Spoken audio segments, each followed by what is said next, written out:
सरकार ने चांदी के इंपोर्ट पर सख्ती की है। अगले साल मार्च तक चांदी की प्लेन ज्वेलरी के इंपोर्ट को रिस्ट्रिक्टेड कैटेगरी में डाल दिया गया है। इसका मतलब यह है कि अब अगर आपको इंपोर्ट करना है तो सरकार की मंजूरी लेना ज़रूरी होगा।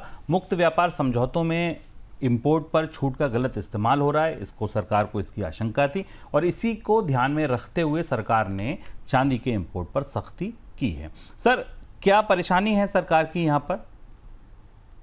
सोने का आयात ही सरकार के लिए मुश्किल बना हुआ था और लगातार उसे रोकने की कोशिश की जा रही थी। अब चांदी भी बड़ी चुनौती हो गई। कीमतें बढ़ने के साथ चांदी की मांग दो तरह से भारत में बढ़ रही। पिछले साल भी चांदी का इंपोर्ट करीब करीब 7,000 टन के आसपास था। अभी जो ताजे आंकड़े आए उसके हिसाब से 4-4.5 टन का आंकड़ा मिल चुका है। दो बड़ी दिक्कतें चांदी के एक्सपोर्ट में आ रही हैं। एक तो यह है कि चांदी का बड़ा आयात एफटीए के जरिए हो रहा है, जहां पर ड्यूटी बेहद कम है और चांदी बाजार में लाई जा रही। और दूसरी बड़ी बात यह कि चूंकि चांदी एक इंडस्ट्रियल मेटल है और चांदी की कीमतों में लगातार तेजी दिख रही है, इसलिए जो इंडस्ट्रियल इस्तेमाल करने वाले लोग हैं, इलेक्ट्रिसिटी, सोलर पैनल्स और बाकी उद्योग हैं, वहां चांदी की स्टॉकिंग बढ़ रही है क्योंकि आने वाले समय में कीमतों में बढ़ोतरी की संभावना है। तो जिस भी कीमत पर चांदी मिल रही है उसे रोका जा रहा है। सरकार इसका इंपोर्ट पूरी तरह रोक भी नहीं सकती क्योंकि इसका अपना इंडस्ट्रियल सिग्निफिकेंस भी है, लेकिन जिन रास्तों के जरिए सिल्वर ज्वेलरी लाई जा रही थी, खासतौर से एफटीए के रास्ते, जो से प्लेन सिल्वर ज्वेलरी का इंपोर्ट हो रहा था,